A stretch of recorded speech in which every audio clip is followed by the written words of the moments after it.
Things. Around 10 days ago, on September 24th, William Ruto, the president of Kenya, made one of the most significant contributions of any African leader since Emperor Haile Selassie made his speech on the philosophy that which holds races inferior and unequal in 1963 to the United Nations. And in his contribution to the UN, William Ruto called on the United Nations to include African countries in the Security Council, to have at least 2 permanent members out of the 54 countries of Africa at the UN, which is just and right. The Security Council acts as the executive for the UN. And you know, in government, you have the executive, which really dictates the policy of a country. And you have the executive, the legislature, and the judiciary. And so it is only right that African countries are included at the Security Council.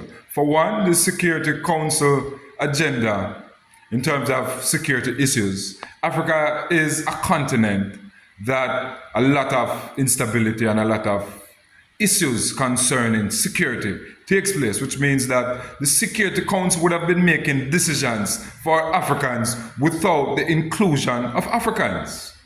That is not right. And so we want to recognize this contribution of William Ruto as one of the most significant contributions of any African leader since Emperor Haile Selassie of Ethiopia campaigned for the ending of laws which discriminate against African people. The UN Security Council has 5 permanent members: the US, the UK, France, China, and Russia.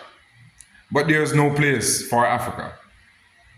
And that is why this contribution must be recognized as one of the most significant contributions of any African leader over the past 60 plus years at the UN.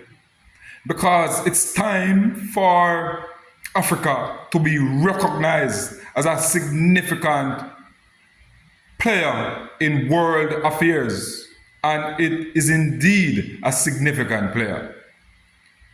It is time for Africa, and I'm talking about Africa, I'm talking about sub-Saharan Africa, in particular, black people, to be included in the decisions that affect Africans at the UN. William Ruto, I want to congratulate you on this significant contribution. You will be remembered for long, very long, for this contribution. So it's time now for the United Nations to act on this and include African countries at the Security Council for its own credibility.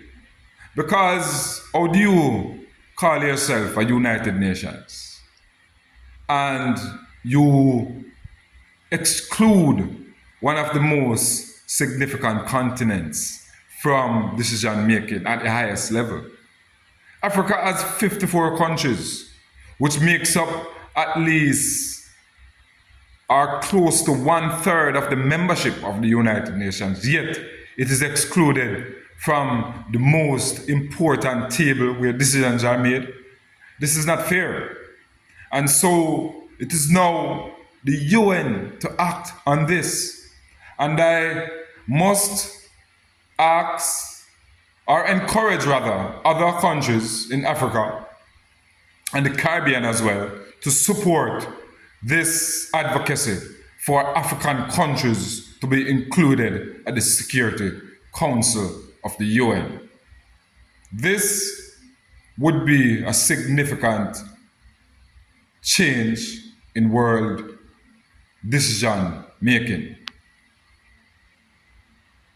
People The time has come for Africa to be included at the highest levels of decision making in these institutions that serve the world. The UN must include African countries for its own credibility. Its own credibility. So we now call on the United Nations to do the right thing. And I must encourage my subscribers and viewers to look into these matters as well. We're not only here for entertainment and culture. We must see about the good governance of Africa as a continent, because Africa has 54 countries, the Caribbean and their diaspora. African people must be recognized at the highest tables of decision making. UN, you must now do the right thing.